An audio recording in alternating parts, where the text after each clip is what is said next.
kills all mold forever. Why is this science forbidden? There is a piece of copper wire sitting in any hardware store right now that costs less than $5. When placed near a surface exposed to moisture, it kills every mold species it contacts and stops regrowth permanently. Not for weeks, not for months, permanently. The United States Environmental Protection Agency, EPA, confirmed it.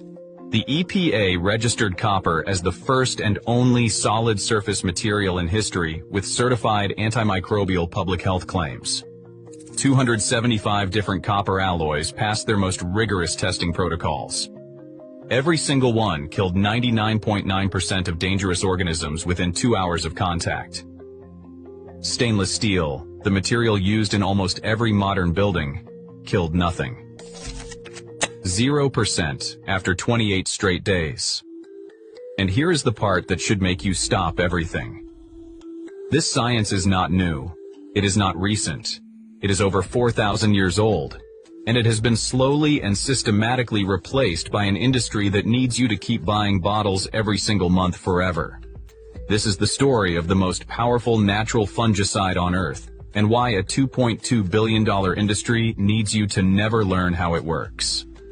Right now, 45 million buildings in the United States have unhealthy levels of mold growing inside the walls. That number comes from peer-reviewed research published in the journal Indoor Air by Mudari and Fisk. Those same researchers found that 21% of all asthma cases in America are directly caused by mold and dampness exposure inside the home. Not seasonal allergies, not temporary sensitivity. The kind of asthma that puts children in the emergency room every year. CDC and the World Health Organization both confirm these findings. Living in a building with mold measurably increases your risk of developing respiratory disease. And the real answer is not sitting behind a cash register. It is sitting inside the walls of any building that still has copper plumbing. The element itself has been fighting mold for your entire life, and no one told you it could do it everywhere else too. This video is only the beginning of what the cleaning industry buried. Let us go back together to 1882, the vineyards of Bordeaux, France. A French botanist named Pierre-Marie Alexis Millardet is walking through a vineyard that is being destroyed.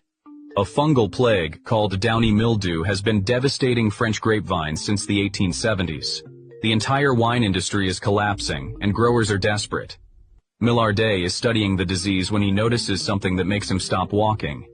The vines closest to the road are completely healthy. Every other vine in the field is infected, dying, covered in white fungal growth, but the ones nearest the road are green, thriving, untouched.